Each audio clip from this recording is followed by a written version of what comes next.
این روایتی که از امام صادق صلوات الله علیه بود، من لم یغفر فی شهر رمضان لم یقبل له الی قابل حتی یشهر. اگه تو ماه رمضان کسی مورد غفران خدا قرار نگیره دیگه بعیده بعدش.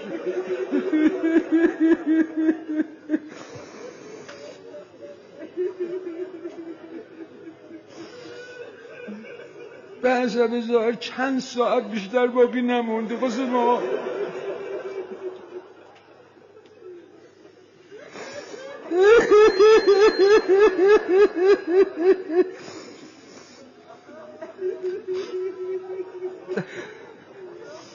چند ساعت بیشتر نداریم، بیاین از این استفاده کنیم.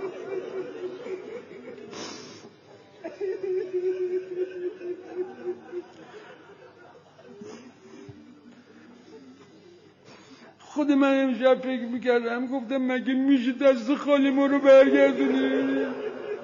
میشه کسی رو دعوت کنی سر سفره بشونی بعد بهش غذا ندی؟